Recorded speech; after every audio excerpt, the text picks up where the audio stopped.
You know, that's such a great question. That's extremely important for all teachers to be asking themselves in today's day and age.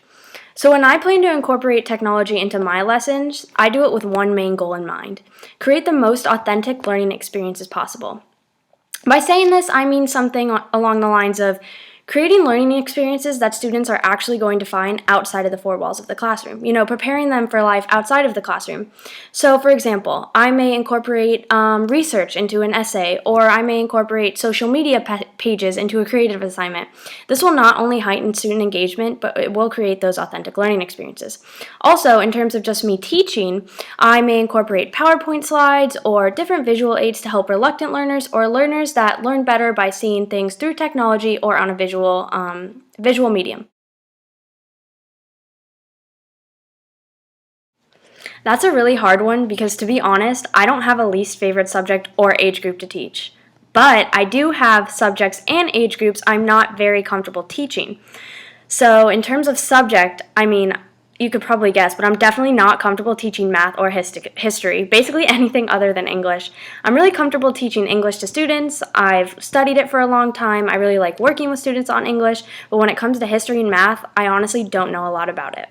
In terms of age group, I really enjoy working with all students, but if I had to pick an age I'm least comfortable with, it'd probably be those upper level 11th and 12th grade students, just because I haven't had a lot of experience with those students. However, I am hoping to gain experiences with all students and eventually be just as comfortable with students of all levels. So I guess that was not exactly answering your question directly, but I honestly enjoy working with students of all ages. All ages. I do prefer English. However, I do like the other subjects. I just don't really know how to teach them. Another really important question that I think is so crucial for all teachers to ask themselves. So, in terms of my three weaknesses, number one probably has to be talking too fast. You may have noticed this from our past previous interview questions, but sometimes I just get a little excited, a little too into the content I'm discussing with my students, and I just talk too fast. Sometimes they've told me to slow down a little, but it's something I've been trying to work on and something I have seen myself improve on in the last few months. In terms of my second weakness, I think it would be trying to cater to every single student. Now, as educators, we know we do our best to accommodate all students and cater to them as much as possible. However, it's sometimes impossible to cater to every single student every single second they need it. We want to do this, however, we don't want to take away from instruction to other students and classroom management, but it's something I've been working on and I've been trying to find that balance.